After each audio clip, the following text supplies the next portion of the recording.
Polytechnic 2023 करने के दिमाग में आपका ये बात है, पॉलिटेक्निक करना चाहते हैं, इंजीनियरिंग क्षेत्र में कुछ कमाल का काम करना चाहते हैं, नई खोज करना चाहते हैं, या इंजीनियर बाबू कहना चाहते हैं, या आपके मन में डिप्लोमा करने का विचार है, 4 साल का इंजीनियरिंग करने का विचार है पार्ट टाइम, तो यह वीडियो आपके लिए है।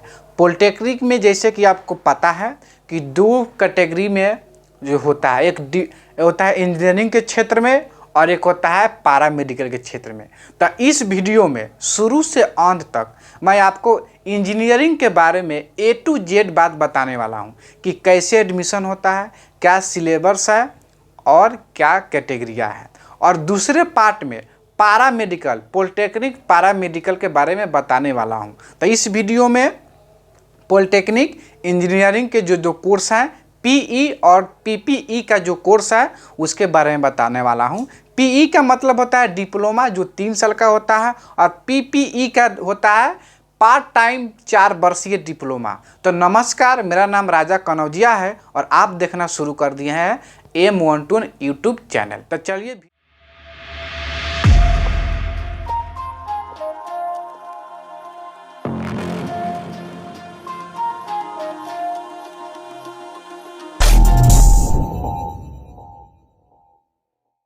सबसे पहले जान लेते हैं कि पीई का मतलब क्या होता है। देखिए, पीई जहां भी मैं बोलूँगा आप समझ जाइएगा कि यह 3 साल वाला डिप्लोमा इंजीनियरिंग का कोर्स के बारे में बोल रहा हूं। आप पीपीई बोलूँगा तो समझ जाइएगा कि 4 साल का डिप्लोमा के लिए कोर्स कर। तो पीई का जो है, जो डिप्लोमा 3 साल का कोर्स होता है, इसका आपका नो एज लिमिट, यानी इसमें आप 17 साल के हैं, 15 साल के हैं, 50 साल के हैं तो भी फार्म अप्लाई कर सकते हैं, एग्ज़ाम दे सकते हैं, कोर्स आप पढ़ सकते हैं।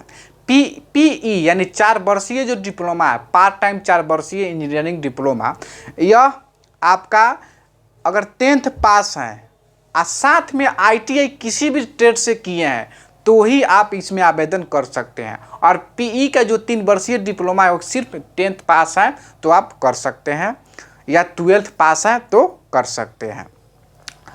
इसमें क्या है कि अपेयरिंग में भी फॉर्म भर सकते हैं, लेकिन काउंसलिंग के समय आपको पास होना होगा, सर्टिफिकेट मांगा जाएगा। अगर उसके पहले रिजल्ट आ जाता है तो सोचकर आप भर दीजिए, देख लीजिएगा आपका। अब बात कर लेते हैं कि पीई और डबल पीई का क्या सिलेबस है बिहार पॉलिटेक्निक में। जैसे कि आपको पता है कि इसका फॉर्म जो है आपका अप्रैल मई में आ जाता है, 5वां महीना में फॉर्म फिल होता है और फिल करते समय उसके बाद आपका एग्ज़ाम होगा। तो एग्ज़ाम के लिए कैसे प्रिपरेशन करना है, किस तरह से तैयारी करना है, सिलेबस अगर आपको पता है तो अच्छे से पढ़ाई कीजिएगा, आपका रिजल्ट आ जाएगा। तो सिलेबस के बारे में पहले जान लेते हैं। देखिए, पीई डिप्लोमा और पीई डिप्लोमा का सिलेबस एक ही है। इसका सिलेबस क्या है, 2 घंटा 15 मिनट समय दिया जाएगा और टोटल 450 नंबर का मार्क्स रहता है और क्वेश्चन 150 रहता है, यानी एक क्वेश्चन आपका 3 नंबर का रहता है। भौतिकी में से 30 प्रश्न पूछे जाएंगे, रसायन विज्ञान में से 30 प्रश्न पूछे जाएंगे और मैथ में से 30 प्रश्न पूछे जाएंगे। एक बात ध्यान देने वाला है कि इसमें आपको बायो से प्रश्न नहीं पूछे जाते हैं। फिजिक्स में से प्रश्न पूछे जाएंगे 30 प्रश्न जो 150 मार्क्स के रहेंगे। रसायन में से पूछे जाएंगे 30 प्रश्न जो 150 मार्क्स के रहते हैं। मैथ में से पूछे जाएंगे 30 मार्क्स जो 150 मार्क्स का रहता है।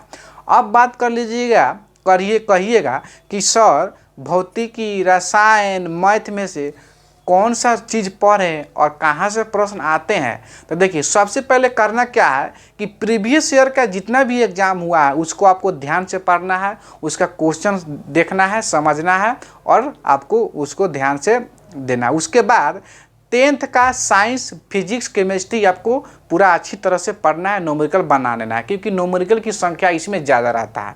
मैथ का बात कर ले तो मैथ ISC का भी रहता है और मैट्रिक का भी रहता है। मैट्रिक का एडवांस मैथ और ISC का लोअर मैथ यानी इजी मैथ, दोनों फेंट फाट कर इसमें पूछा जाता है। आप प्रीवियस ईयर का क्वेश्चन देखिएगा तो आपको समझ में आ जाएगा।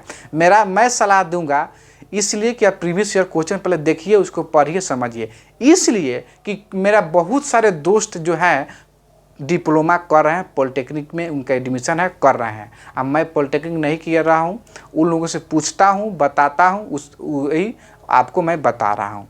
तो उम्मीद करता हूँ कि सिलेबस के बारे में समझ गए होंगे, पॉलिटेक्निक पीई के बारे में समझ गए होंगे, डबल पीई के बारे में समझ गए होंगे। फिर भी हाँ, एक बात बता दूं कि डबल पीई 4 वर्षीय जो डिप्लोमा है उसके लिए कम से कम 19 वर्ष आपका एज लिमिट होना चाहिए, तो ही आवेदन करिएगा, और नहीं तो आवेदन ही आपका नहीं होगा तो एग्ज़ाम तो बैठ ही नहीं पाइएगा। और पीई के लिए कोई एज लिमिट नहीं है। तो यह चीज़ हो गया। अगले पार्ट में पैरामेडिकल के बारे में बता दूंगा। पार्ट 2 को पार्ट 1 रहेगा, अगला पार्ट 2 बोलेगा। अगर आपके मन में कोई भी डाउट है, कुछ पूछना है, तो आप कमेंट कर दीजिएगा, या इस नंबर जो फ्लैश कर रहा है इस पर आप फ़ोन लगा दीजिएगा। फ़ोन लगेगा एक ऐप के माध्यम से, जिस ऐप का नाम है कॉल मी फॉर ऐप। वहाँ सर्च करना है आपको M121 GK और डायरेक्ट कॉल कर दीजिएगा। कॉल करते समय नंबर आपको दिखाई नहीं देगा, लेकिन वो कॉल मेरे पास आ जाएगा।